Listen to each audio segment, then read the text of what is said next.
Bueno, si bien no es el objetivo de esta clase profundizar lo que es la ecología de paisajes, simplemente vamos a definirlos para que tengan un recordatorio de lo que ya les planteó Gustavo hace algunas clases atrás, ¿sí? El paisaje entonces es una superficie espacialmente heterogénea, ¿sí? Que se representa por un mosaico integrado de distintas unidades homogéneas, como se puede observar en la imagen, que denominamos parches, los cuales están conformados por áreas naturales o también por áreas intervenidas, entre las que se establecen, ¿sí?, relaciones espaciales y distintos tipos de funciones. Ahora bien, el paisaje tiene distintos atributos. Vamos a mencionar como atributos del paisaje la estructura, la función y el cambio. La estructura hace referencia a la organización espacial entre los elementos del paisaje o ecosistemas y los usos que tenga ese paisaje, ¿sí? En este sentido, digamos, los paisajes pueden tener distintas composiciones, pueden tener distintos tipos de parches, estos parches pueden tener distintas proporciones, tamaños, formas, etc. Estas distintas composición, ¿sí?, es lo que va a marcar justamente la estructura de este paisaje. Por otro lado tenemos la función, que está vinculada a la interacción entre los elementos, ¿sí? Y van a determinar el flujo o el movimiento de tanto de energía como de agua, como de nutrientes, como de personas o fauna a través de la estructura de los elementos que lo constituyen, ¿sí? Y finalmente van a dar determinadas funciones específicas importantes para el ser humano, ¿sí?, como ser la captación del agua, la producción agrícola, etc. Y finalmente el tercer atributo está vinculado al cambio, ¿sí?, que es justamente la dinámica o la transformación ecológica de la estructura y de la función a lo largo del tiempo, ¿sí? A lo largo del tiempo puede haber alteraciones en la estructura y en la función, en estos dos atributos, y la manera, ¿sí?, en que evolucionen o se alteren van a estar vinculados justamente a esta característica del cambio en el paisaje. Los límites del paisaje pueden estar definidos de diferente manera. Nosotros vamos a utilizar una aplicación concreta de este concepto de paisaje y sus atributos para analizar lo que son las cuencas hidrográficas, ¿sí?, que son justamente espacios definidos por la naturaleza en base a la divisoria de aguas y la correntía superficial que esa divisoria de aguas genera. En esta imagen podemos observar que a su vez una cuenca puede tener otras microcuencas que son tributarias de la cuenca principal, ¿sí? Entonces está definida por la divisoria de aguas una gran cuenca que a su vez tiene distintos arroyos que son tributarios de esa macrocuenca o de esa mesocuenca. Entonces en este paisaje, en esta cuenca, vamos a tener distintos elementos, ¿sí? Por un lado van a estar definidos los límites, como planteamos, a partir de la divisoria de agua, pero después va a haber conexión o conectividad con el entorno, ¿sí? De hecho, el entorno va a ejercer cierta influencia sobre las cuencas, va a haber conexión de esa cuenca con otras cuencas o con otros entornos. Adentro de la cuenca va a haber recursos naturales, fincas, ríos, arroyos, puede haber ciudades. Incluso una cuenca puede estar digamos, atravesada por distintos municipios o límites políticos, que incluso en muchos casos podrían llegar a de alguna manera dificultar la gestión por ser ejidos municipales diferentes, ¿no? Pero bueno, es toda la complejidad que atañe a pensar el manejo y la gestión a esta escala. A su vez, la cuenca puede tener distintas zonas, ¿sí?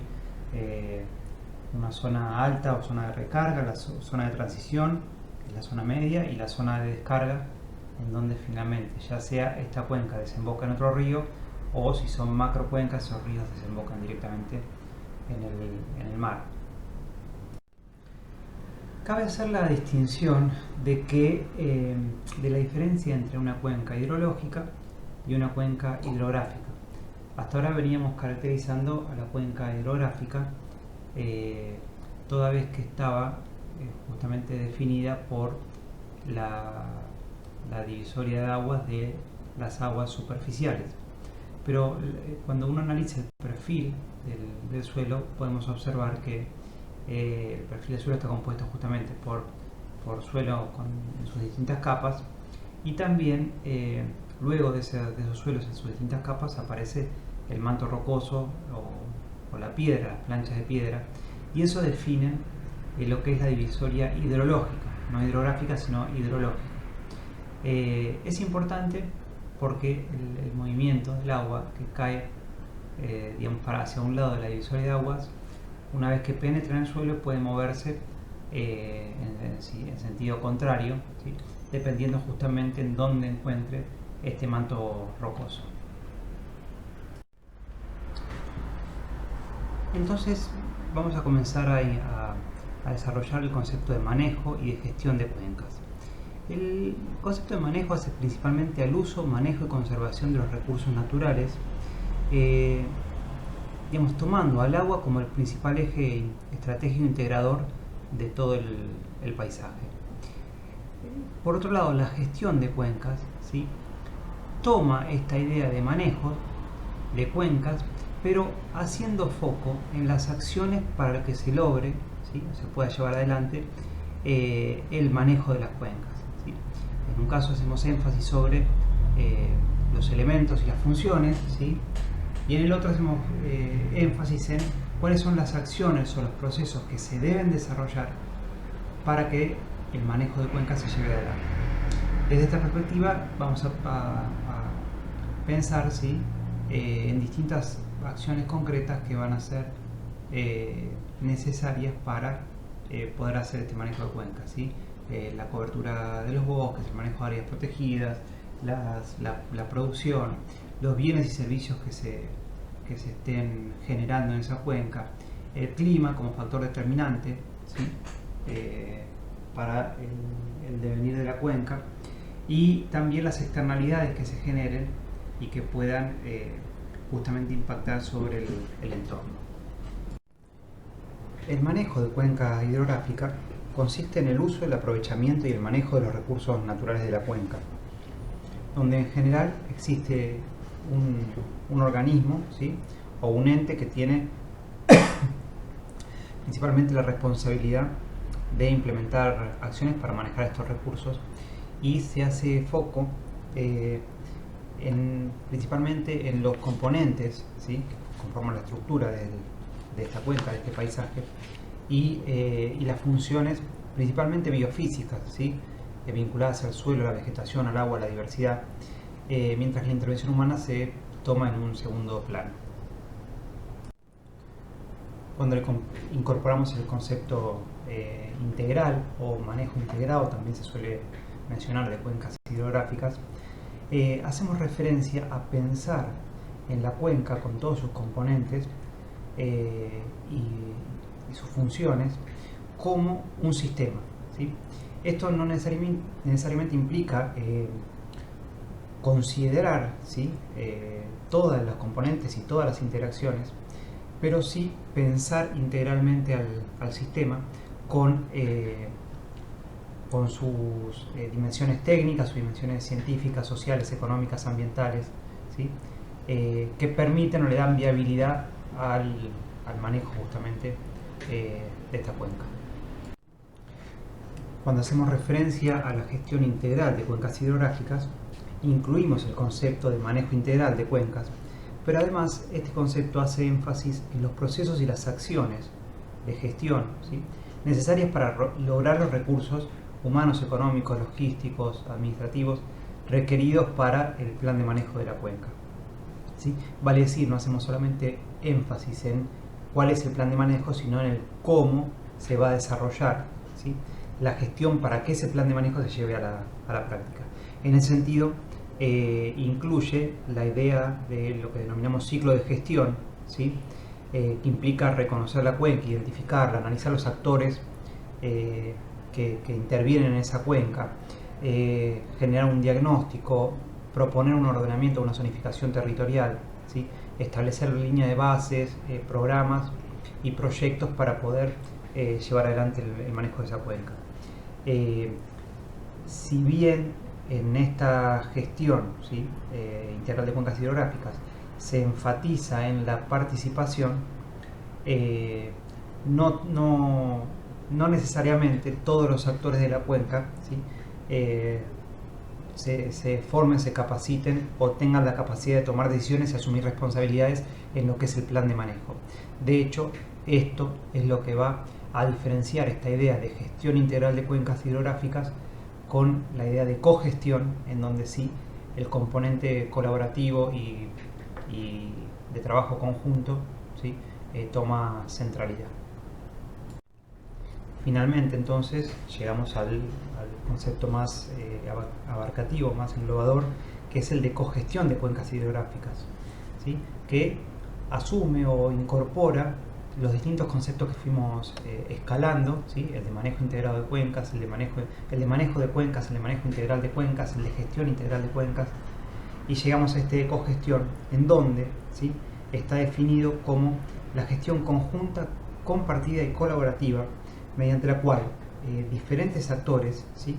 Que pueden ser los grupos de productores locales, otros grupos organizados, consumidores, gobiernos locales, empresas privadas, organizaciones no gubernamentales, instituciones nacionales, organismos de cooperación internacional, etc., ¿sí? Integran esfuerzos, recursos, experiencias, conocimiento para desarrollar procesos, ¿sí? Dirigidos a lograr impactos favorables y sostenibilidad en el manejo de los recursos naturales, del ambiente y finalmente de toda la vida en su conjunto del espacio cuenca, pensando en el corto, en el mediano y en el largo plazo. Es aquí, en este concepto, en donde la idea de participación, de toma de decisiones de manera conjunta y de asunción de responsabilidades también de manera conjunta toma su máxima referencia, y es desde el punto de vista del impacto en el territorio el concepto, la forma que va tomando trascendencia, va tomando relevancia en los últimos años como forma, ¿sí? De gestionar territorios, en este caso particular la cuenca hidrográfica, con mayor y mejor impacto. ¿Por qué? Porque se supone que los distintos actores, al poder participar, ¿sí? Del diagnóstico y poder tomar decisiones sobre el rumbo que va a asumir la cuenca, luego de esto tienen mayores posibilidades o probabilidades de que asuman todas las responsabilidades que esto implica.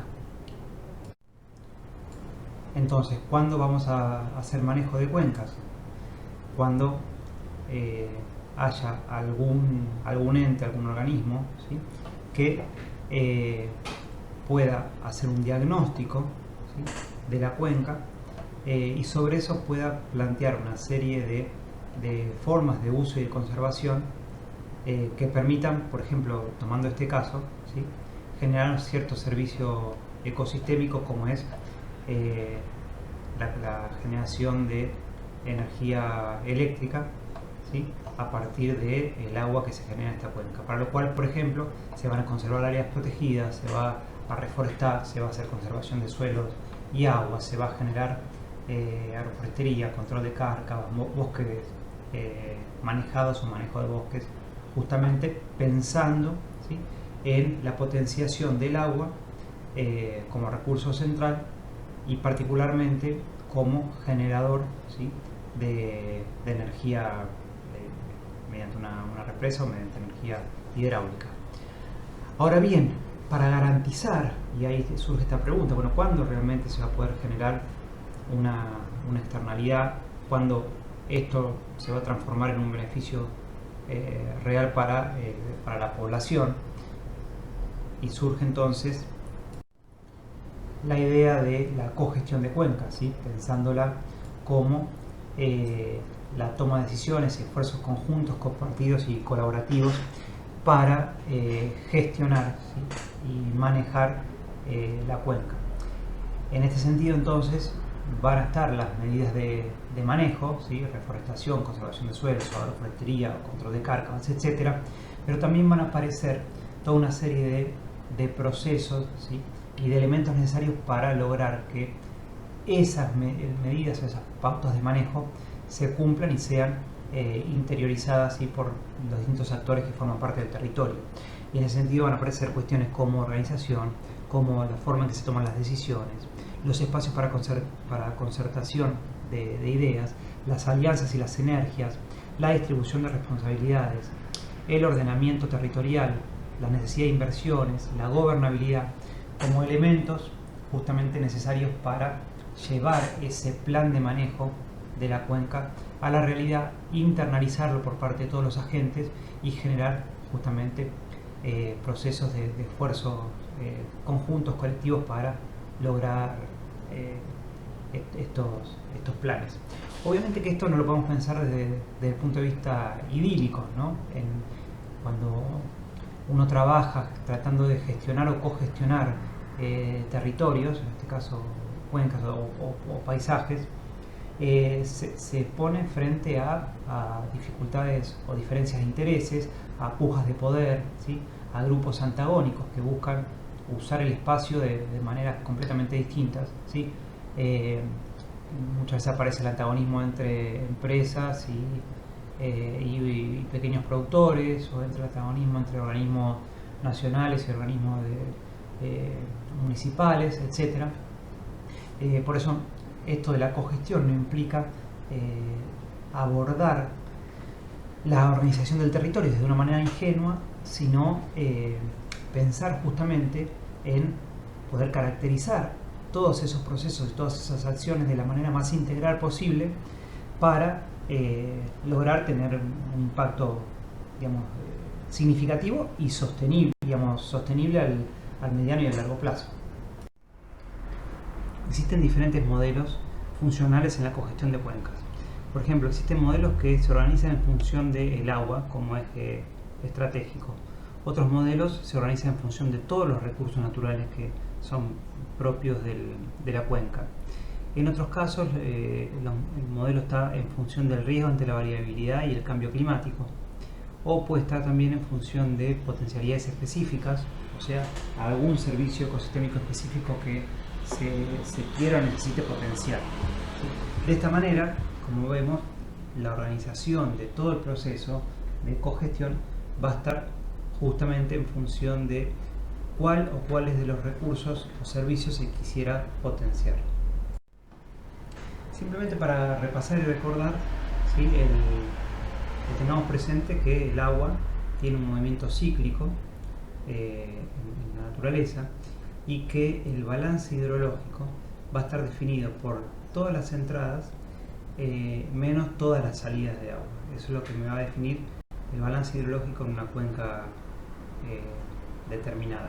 No vamos a hacer énfasis en este caso en todos los procesos que se dan, porque ustedes ya los conocen, simplemente para que recuerden porque es importante a la hora de pensar la gestión de la cuenca.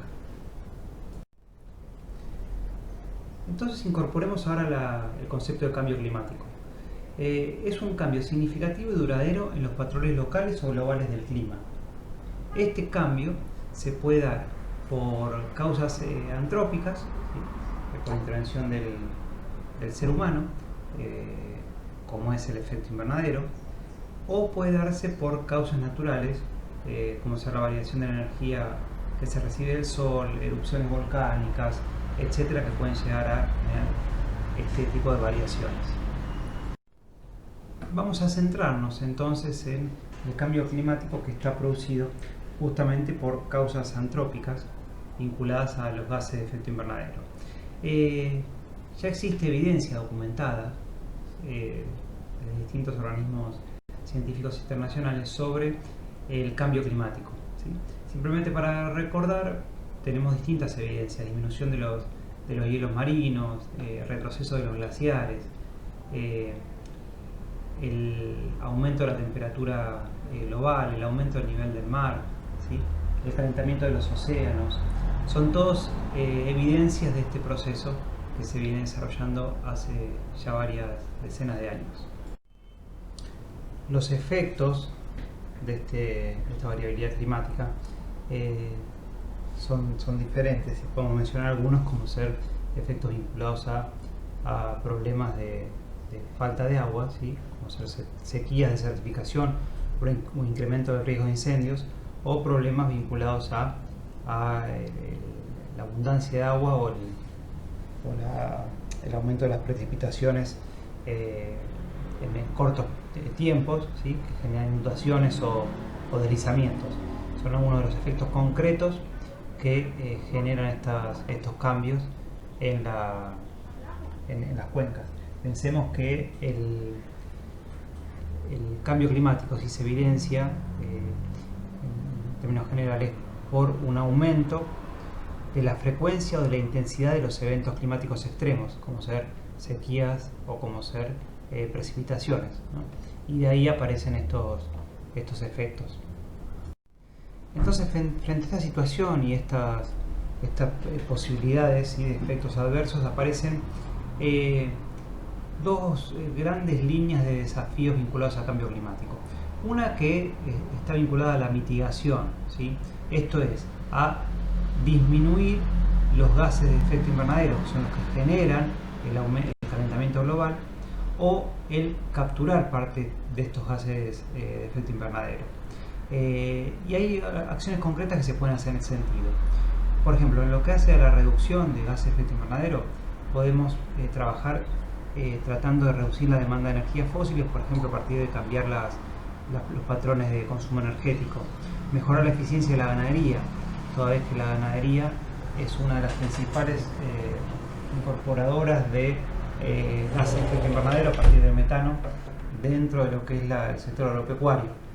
La reducción de la deforestación, la reducción de la degradación de suelos y de agua, son todos elementos que podrían ayudar a reducir las emisiones.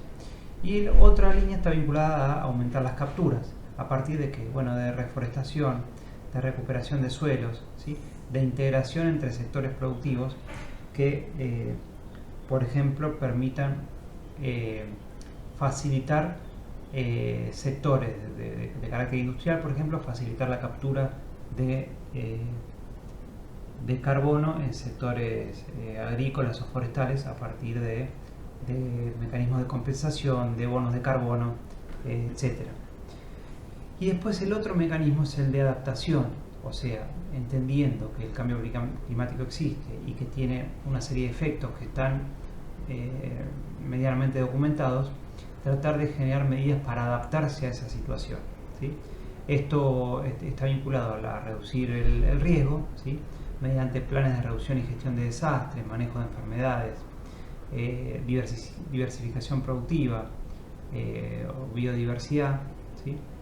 Y también pensar en aumentar la resiliencia productiva a partir de la investigación, la generación de nuevas tecnologías productivas.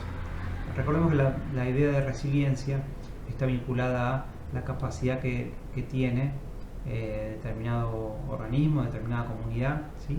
De recuperarse después de un evento de disturbio. Entonces, aumentando la resiliencia productiva, por ejemplo, a partir de manejo de suelos y agua o de protección de cultivos o de las crías, se puede encontrar mecanismos de adaptación a estos efectos vinculados al cambio climático. Bien, entonces, de alguna manera en esta placa podemos observar justamente cómo gestionar, ¿sí? Los riesgos de desastre vinculados al cambio climático. Lo que aparece sobre la margen izquierda es el hecho de que el clima, ¿sí? Tiene una variabilidad natural y tiene también un cambio climático que está vinculado a la intervención del ser humano, que ese es el que particularmente mayores complicaciones o mayores impacto está teniendo en la actualidad, ¿sí? Eso, ¿sí? genera fenómenos meteorológicos y climáticos extremos, ¿sí? Que aumentan tanto en su intensidad como en su frecuencia, ¿sí? Ahora bien, este es uno de los ejes que aparece como conjunto significativo. Después existe, digamos, lo que es la exposición, que es la capacidad, ¿sí?, que tiene una determinada población de estar expuesto a esos fenómenos meteorológicos y climáticos extremos. La exposición va a estar justamente dada por el hecho de que la población esté más o menos expuesta a determinados fenómenos, por ejemplo, a la aparición de huracanes o a la aparición de eventos de sequía, ¿sí? Y finalmente, el tercer conjunto que se intersecta acá, que finalmente van a dar la posibilidad de riesgo de desastre vinculados al cambio climático, es la vulnerabilidad, que está vinculada a la capacidad que tiene la comunidad, la población, ¿sí?, de gestionar el problema, ¿sí?, a partir de recursos económicos y sociales que posee la comunidad. Vamos a tomar un ejemplo, ¿sí? Frente a un huracán, tanto la población de Miami como la población de Nicaragua, ¿sí?, o Guatemala, que está más cerca de Miami, pueden estar igualmente afectados por el huracán en términos de exposición, ¿sí? Ambas poblaciones están expuestas al huracán. Las poblaciones costeras van a estar expuestas a un huracán terminado. Ahora, la forma en que, o sea, la vulnerabilidad, ¿sí?, la forma en que impacte ese fenómeno extremo, ¿sí?, al que están expuestos, va a ser diferente en Estados Unidos, que tiene una plataforma económica y un Estado con mayor posibilidad de intervención, que lo que pueda tener la población de Guatemala, ¿sí? Entonces, la vulnerabilidad está justamente vinculada a la capacidad de respuesta que puede tener la población ante una determinada exposición. Y estas tres cuestiones, los fenómenos meteorológicos climáticos extremos, la exposición y la vulnerabilidad, finalmente va a condicionar o a marcar el riesgo de desastre que tenga una comunidad determinada. Sobre este riesgo de desastre, ¿sí?, se van a generar gestiones de riesgo de desastre y también medidas para adaptarse a esos fenómenos climáticos vinculados al cambio climático.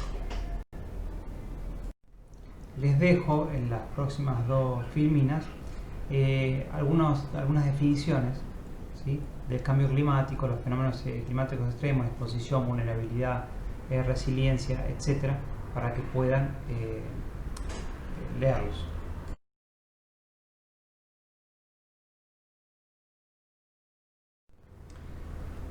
Entonces, considerando que el cambio climático existe, ¿sí?, tenemos que incorporar esta perspectiva, ¿sí?, del cambio climático, de la gestión de los riesgos de desastre, al manejo de las cuencas, ¿sí?, de distintas maneras, porque obviamente que la cuenca va a tener distintos parches, va a tener unidades productivas, va a tener ecosistemas naturales, puede llegar a tener ciudades, etcétera. Y en cada uno de estos parches, ¿sí?, y de las unidades morfológicas, nosotros vamos a tener que considerar al cambio climático como un hecho y tratar de gestionar esta situación, tratando de disminuir la exposición, ¿sí?, disminuir la vulnerabilidad frente a fenómenos meteorológicos que existen. En esta placa vemos cómo se organiza el ciclo de gestión de la cuenca hidrográfica con sus distintos elementos, ¿sí? Y vemos que en cada uno de estos elementos se incorpora, se integra la perspectiva del cambio climático y la gestión de los posibles riesgos de desastre que aparezcan vinculados a él. Entonces vamos a tener etapa de organización de la planificación, vamos a tener una etapa de caracterización y diagnóstico de la cuenca, vamos a tener una etapa de definición de línea de base y de las zonas o los parches que aparezcan en esa cuenca. Vamos a tener una etapa de definición de los objetivos, los programas y los proyectos que se van a desarrollar justamente para generar el manejo de esa cuenca.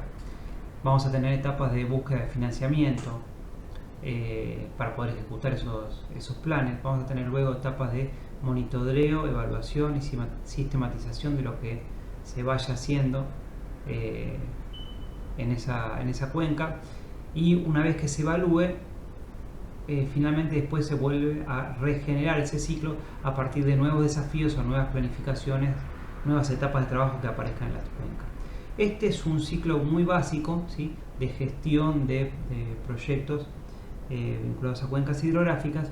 Lo interesante también es que en cada uno de estos elementos podamos pensar, ¿sí?, cómo integrar la gestión de riesgos vinculados al cambio climático, que, como vemos en distintos años en nuestra provincia y en realidad en todo el planeta, cada vez aparecen evidencias más significativas de sequías prolongadas o muy intensas, de precipitaciones muy fuertes que generan impactos, y entonces en el manejo de la cuenca tenemos que integrar estos conceptos casi como condición sine qua non. Para cerrar entonces, recordemos, tratando de integrar todos estos conceptos que fuimos desarrollando a lo largo de esta clase, que el enfoque de manejo integrado de cuencas hidrográficas se constituye como una herramienta propositiva para reducir la vulnerabilidad y mejorar el nivel de adaptación ante los efectos de la variabilidad ambiental en diferentes niveles, territoriales, sociales, económicos y organizativos, por cuanto permite un análisis integral del territorio como un sistema y una planificación organizada de cómo intervenir en el mismo. De hecho, vamos a tener muchos factores claves, ¿sí?, sobre los que intervenir, vinculados, por ejemplo, a la degradación de los recursos naturales, a la alteración del ciclo hidrológico, a la desertificación, a problemas vinculados a la calidad de agua, a la vulnerabilidad y el riesgo de desastre, a conflictos ambientales, a pobreza y acceso limitado a la educación, a falta de seguridad o soberanía alimentaria, al crecimiento acelerado de la población, a políticas normativas y financiamiento eficiente, etc. Son todos elementos que vamos a tener que gestionar cuando trabajamos justamente en la gestión integral de cuencas y sobre los que vamos a tener que intervenir.